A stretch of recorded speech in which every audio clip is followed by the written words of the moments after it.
Olá, turma, dando sequência com a nossa unidade 3 da disciplina Educação e Direitos Humanos do curso de licenciatura em Geografia, né? A nossa unidade 3 é Direitos Humanos, Diversidades Socioculturais e Formação Docente. A ênfase especialmente aqui para a formação docente, tá? Para dar sequência e fechamento do conjunto das unidades aqui da nossa disciplina. Pontuei apenas 3 aspectos fundamentais para a gente discutir aqui na unidade 3, mas lembrando que a ênfase toda vai estar na questão da formação docente, sobre a importância e sobre essas características, né? Então, quando a gente fala de referenciais teórico-metodológicos, não significa somente legislação, mas também o modo disso acontecer, né? Então, que norteia a formação de professores, a formação também inserida no bojo da diversidade sociocultural, porque a gente também vai perceber que a diversidade implica em uma série de desdobramentos da educação, né? Desde a criança, o adolescente, o jovem, o adulto, o idoso, a pessoa com deficiência, o indígena, o quilombola, a pessoa do campo, né? Tem vários desdobramentos. E ainda o papel desse professor mesmo, né? No contexto dessa educação de direitos humanos. Como é que fica esse papel? Então, antes de, assim, como pontapé inicial, né? Como ponto de partida mesmo, é importante ressaltar, embora nós já tenhamos de algumas maneiras falado ao longo da disciplina, que a educação em direitos humanos, na perspectiva agora da formação docente, ela vai partir de 3 pontos principais. O primeiro é que é uma educação permanente, global e continuada. Nenhum professor vai ter uma formação estanque, que começou e se findou, né? O tempo todo nós teremos a necessidade de uma contínua formação para que possamos, inclusive, estarmos atentos às mudanças no mundo globalizado, às mudanças culturais, às mudanças históricas, sociais, enfim. Então, por esse motivo, é o primeiro ponto de partida da formação docente, né? É uma educação que ela é permanente, continuada e global. O segundo ponto está voltado para a mudança cultural, como eu falei, né? As questões culturais, elas implicam diretamente na formação do professor. Não é à toa que nós temos vários documentos, Unesco, CEPAL, OCDE, né? Vários organismos internacionais que colocam sempre o professor no núcleo da responsabilidade em fazer a educação, justamente porque quando ocorre o processo de mudança cultural, quem é que está lá na ponta e que tem o papel, a missão, às vezes até o dever de refazer esse processo de aprendizagem? É o professor. E em terceiro lugar, né, em terceiro ponto aqui, é uma educação em valores para atingir corações e mentes e não apenas instrução. É preciso destacar isso da educação de direitos humanos, né? Não vai se tratar apenas de uma mera transmissão de conhecimento. Na verdade, nenhuma educação se trata disso. Mas a gente chama a atenção aqui para que a gente possa conseguir realmente construir uma educação na perspectiva do direito humano, do direito singular e necessário. Deve abranger ainda, igualmente, né, tanto educadores quanto educandos. E isso é uma coisa que Paulo Freire já nos dizia há bastante tempo. Então, aqui também concordando com o célebre Paulo Freire. Bom, nesse contexto, né, de referência, de metodologia, o que norteia a formação de professores, o que a gente já vai ter, né? Como dito, inclusive, no slide anterior, como ponto de partida, a formação do educador deve ser permanente, não apenas pontual. Vocês, inclusive, nesse processo de formação docente, no qual estão agora atravessando, com certeza fazem esse exercício diariamente, rotineiramente, né? De perceber que o que eu aprendo hoje se modifica para amanhã e para depois. Então, por isso a necessidade permanente do estudo e da formação, principalmente para nós, né, professores. Então, a formação continuada é necessária, a reflexão permanente do professor, né? Além de ser uma formação que deve articular prática docente com formação inicial, e aí aqui eu acredito que vocês já devem ter ouvido falar no termo praxis, né? Nós até falamos na unidade 2, então aqui deve ocorrer a praxis pedagógica. Não é assim, teoria e prática separada, né? É a praxis mesmo, né? Em que ambas estão interligadas, interconectadas. Além disso, né, os princípios éticos da autonomia, da responsabilidade, da solidariedade, do bem comum devem nortear esse referencial, essa metodologia para a formação de professores. Como, digamos assim, referencial de estudo, né, eu trouxe Salviani, porque eu acredito que nele nós temos um longo processo de análise da formação de professores, temos muitos outros, né? Francisco Ibernon, por exemplo, vai falar muito da formação inicial de professores, mas eu gosto do Salviani porque realmente acredito que ele é um autor que consegue expressar para a gente, né, como professores, muito o cenário de como a formação docente acontece. Inclusive, ele se dedica a fazer um estudo, né, nos livros dele sobre a formação de professores desde quando ela vai ser instituída e por todas as alterações que ela passa, por todos os documentos internacionais pelos quais ela se submete e assim por diante.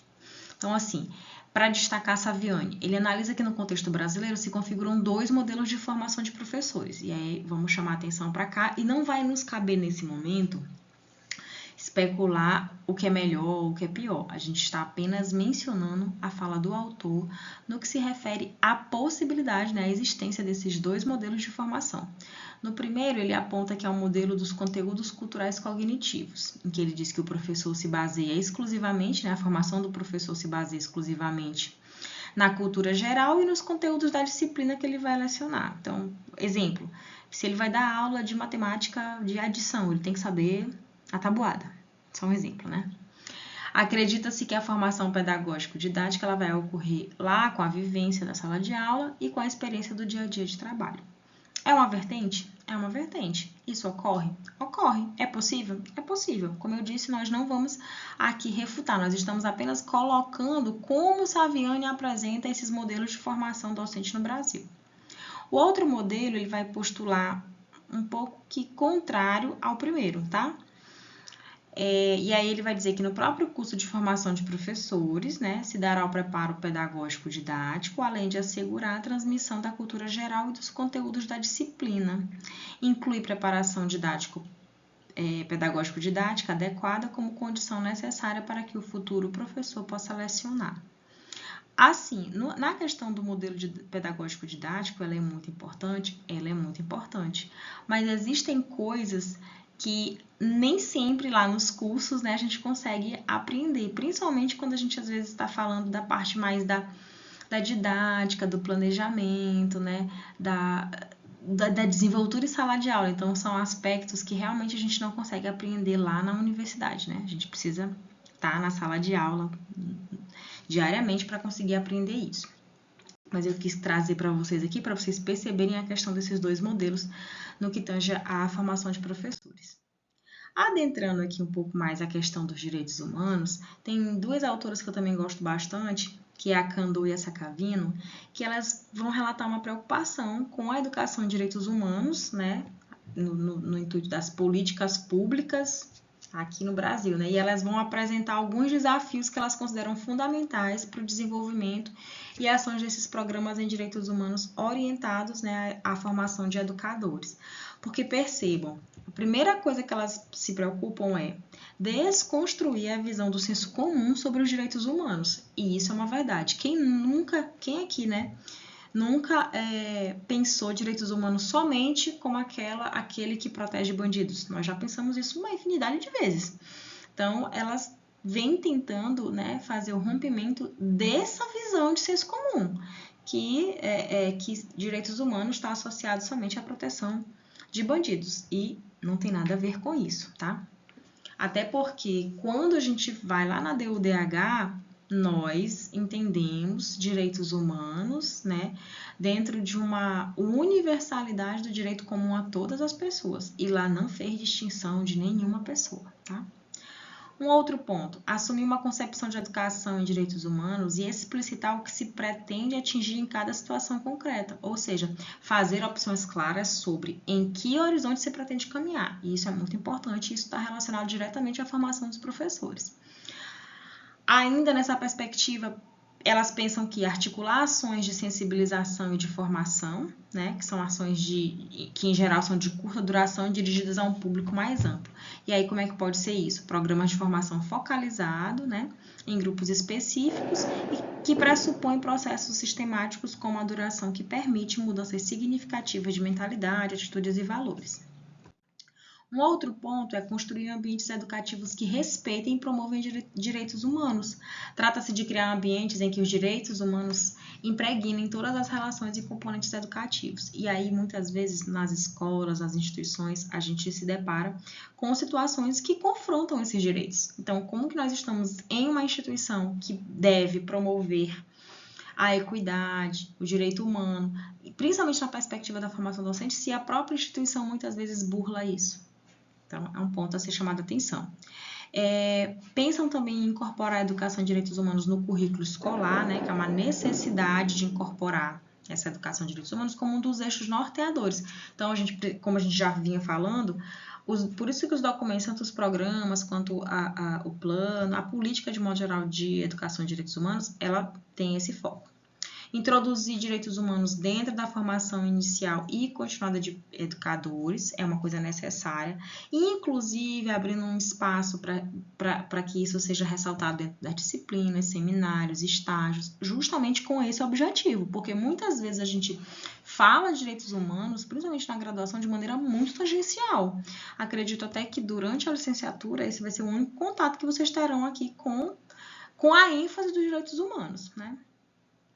Estimular também a produção de materiais de apoio, isso é muito importante, porque ao falarmos de formação de professores, precisamos de material adequado, né?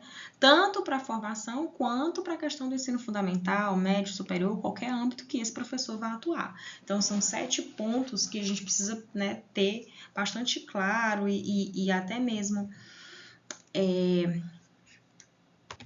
E são pontos até de serem refletidos, né, para que nós possamos construir uma formação de professores adequada à educação de direitos humanos. Nessa perspectiva, né, baseado no entendimento daqueles 7 pontos como soluções, como categorias, né, para a formação de professores, o que a gente pensa? Formar professores implica formar pessoas que se comprometam com atitudes de respeito, né? Isso é um pilar da educação de direitos humanos, com tolerância à diversidade racial, sexual, religiosa, social, econômica, financeira, etc. E aí aqui eu até chamo a atenção para uma questão que mais à frente o Paulo Freire vai falar. Imaginem só sermos professores e, por conta da nossa religião, nós acabarmos nos furtando ou furtando da nossa turma o direito de participar de uma atividade religiosa por uma religião X. Então, a gente precisa ter um pouquinho desse cuidado nesse sentido, né? De que, conforme Paulo Freire vai destacar, quando diz que educar assume um risco de aceitação do novo e rejeição de qualquer forma de discriminação. Então, a gente precisa, como professor, ter esse exercício e entender que, naquele momento, eu não estou enaltecendo cultura ou religião ou cultura. Enfim, não se trata disso, mas se trata de uma prática pedagógica, né, necessária ali àquele ambiente. Então, eu gosto também de destacar isso. Alguns referenciais importantes na questão da formação dos professores, né, vão estar ancorados onde? Na Constituição Federal, a própria LDB, que é a nossa lei magna, né, para a educação. Então, lá nós temos um rol de orientações e normativas, teóricas e metodológicas para a formação de professores. É necessário que a gente entenda e insira nesse contexto de formação de professores o estudo sobre o Estatuto da Criança e do Adolescente. Lá tem situações muito pertinentes, principalmente quando a gente tem um olhar voltado para a educação básica, né, que é a educação que vai da educação infantil ao ensino médio. Então, é importante. Estatuto da Pessoa com Deficiência. Hoje, né, nós temos um espaço bastante diversificado e nós temos pessoas com deficiência na nossa sala de aula e precisamos, como docentes, acolhê-los, respeitá-los, né, e promover a equidade. Estatuto da pessoa idosa também coloquei aqui, porque principalmente no ensino superior nós temos uma variedade, né, etária, de faixa etária bastante mista. Então, isso são só alguns dos referenciais que devem ter impacto lá na formação dos professores. Eu não iniciei a fala sobre cada um, porque tomaria muito do nosso tempo aqui, acho que também não era exatamente essa a proposta. Mas eu trouxe como forma de vocês terem aqui a lembrança do conhecimento desses referenciais e de muitos outros. Aqui né, entraria a questão da educação quilombola, da educação indígena, da educação do campo e tantas outras que vão permear a discussão sobre a formação de professores. Na síntese aqui já com relação a como também esse professor trabalha na perspectiva da diversidade sociocultural, eu coloquei duas propostas, né, que são os temas transversais e os projetos interdisciplinares, e com certeza vocês já devem ter visto, falar, né, ou até mesmo já participaram ou já produziram alguma dessas ferramentas, né. Nos temas transversais, nós vamos ter temáticas que abordam questões sociais urgentes e fundamentais para a cidadania, estão relacionadas à compreensão da realidade social, à construção de direitos e responsabilidades e à participação política, né? Então, aqui, na perspectiva também dos direitos humanos, que é um tema transversal, a gente pode estar trabalhando isso dentro da formação de docente. O objetivo vai ser de contribuir para o desenvolvimento integral dos alunos, ajudando a desenvolver competências cognitivas, socioemocionais e éticas. Já nos projetos interdisciplinares, o que é que nós temos como característica? São atividades escolares que envolvem 2 ou mais disciplinas com o objetivo de integrar os conhecimentos e dar sentido a cada um deles. O objetivo vai ser integrar conhecimentos de diferentes áreas, dar sentido a cada um através da metodologia que vai se basear na aprendizagem em projetos ou problemas. E os principais benefícios, novamente, são o desenvolvimento de habilidades cognitivas, sociais e além da motivação aos alunos. Então, é um ponto muito importante e são 2 ferramentas bastante interessantes para serem trabalhadas, né, junto desse processo de formação. Como papel do professor mesmo nesse contexto, eu apenas citei alguns elementos para a gente trazer para o debate, como, por exemplo, o que vai caber ao professor, né? Qual o papel dele nessa perspectiva? Criar um ambiente propício para debate sobre direitos humanos. Você, como professor, na sua sala de aula, futuramente você pode ter esse espaço. Incentivar a criatividade e acolher as diferenças. Formar cidadãos conscientes, autônomos e completos. Isso aqui é a nossa missão, nosso dever, né? Nossa responsabilidade social. Promover a dignidade da pessoa humana e a consciência crítica sobre os direitos humanos, né? Nós precisamos falar sobre eles. Educar a partir da prática para a construção comunitária e a participação ativa do coletivo. E, por fim, eu gostaria de encerrar essa unidade com um trechinho do Menino Maluquinho, apenas situando novamente no debate os direitos humanos, né? E a ênfase que o Menino Maluquinho dá aqui, né? Direitos humanos transformam você em cidadão. E aí ele inicia. Essas garantias são obrigações que os países têm com seus habitantes, os cidadãos. E são também obrigações dos cidadãos entre si. Ser cidadão, o que é? É participar da sociedade, é saber dos seus direitos, é cobrar seus direitos, é cumprir seus deveres, é defender e respeitar os direitos dos outros. Os países têm que criar leis para garantir os direitos a todos, sem discriminação nem privilégio. No nosso país, a Constituição Federal garante esses direitos. E a Constituição é um conjunto de leis mais básico do país. É praticamente um manual de instruções do Brasil. Fala-se dos direitos humanos em várias partes da Constituição e em outros conjuntos de leis chamados de códigos. E aí, ué, maluquinho, onde você vai? Vou fazer a minha parte, agora que entendi o que é ser cidadão. Então, a mensagem do Menino Maluquinho é para a gente refletir sobre a questão dos direitos humanos e o nosso papel como cidadão. A gente não pode deixar de falar também sobre a questão de, muitas vezes, isso parecer ainda uma questão distante, né? Porque tanto se luta sobre essa questão dos direitos e ainda assim a gente se depara com casos em que esses direitos não são respeitados, são tolhidos, né, são menosprezados. Então, assim, nos cabe também fazer igual o Menino Maluquinho, né? Agora que a gente já sabe, né, que a gente já sabe o que é ser cidadão, então vamos lá fazer a nossa parte. E é isso, etapa concluída, vocês podem avançar, finalizar. Tchau, tchau, turma.